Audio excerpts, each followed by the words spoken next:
isang Gen Z busker and artist ang nagdala sa atin ng good vibes kanina nga dito live sa ating studio. Kaya nga, let's welcome our talented guest, singer-songwriter na si Kyla Michi. Hello! Hi, Kyla Michi. And pwede mo bang ipakilala rin ng iyong mga kasama? Yan, ako po si Kyla Michi at kasama ko po ngayon sila Lucio and si Morris. Yes, mga buskers po kami.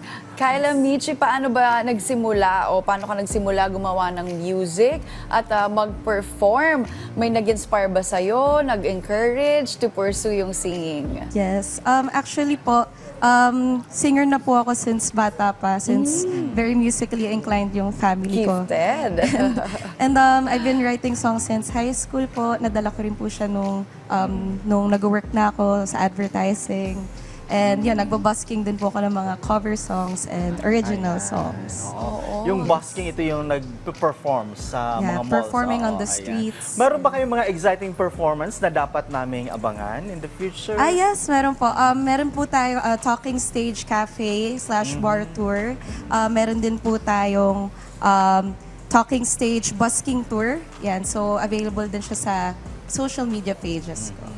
Oo, at balita ko na may debut single kayong Talking Stage. Yan ba yung kinanta mo rin kanina? Yes. Oo nga, grabe, dami nakarelate. Ano bang hugot mo dito?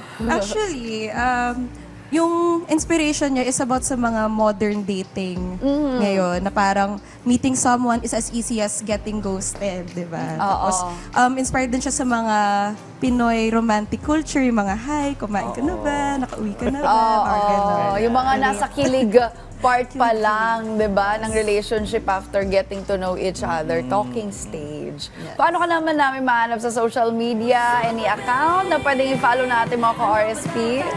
Ayan, so I'm on Facebook, Instagram, TikTok, yan, so that's It's Kyla Michi, yan, at It's Kyla Michi. And sa Spotify, Apple Music, and YouTube Music, Kyla Michi. Ayan. Alright. So, thank you so much, Kyla, sa pag-share ng iyong journey. Pero of course, we want to hear more from you. Ito na ang isa pang performance mula kay Kyla Michi.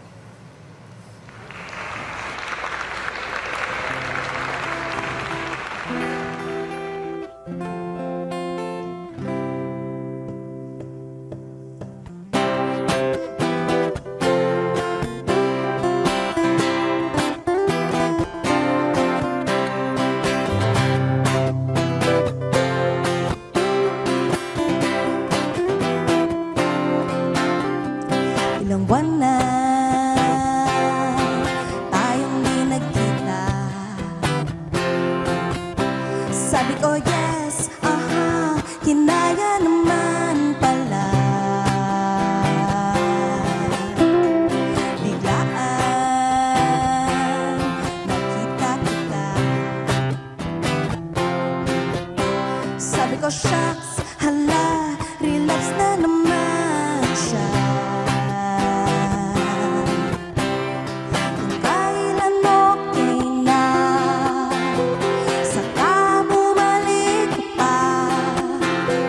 Marupok ang puso, ngunit ang sabi ko,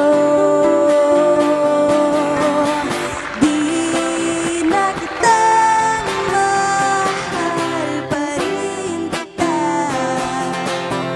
Di na kita namimiss pa rin kita. Ilang buwan na since tayo'y nawala. Akala ko ikamamatay ko, pero buhay pa naman.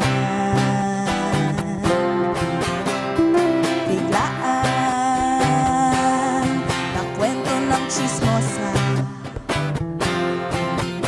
Sabi niya, te, may jowa na siya, di syempre na nga. Kung kailan okay na, saka bumalik pa. Marupok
Sabi ko, bes, congrats sa kasal, biglang tulo ang luha.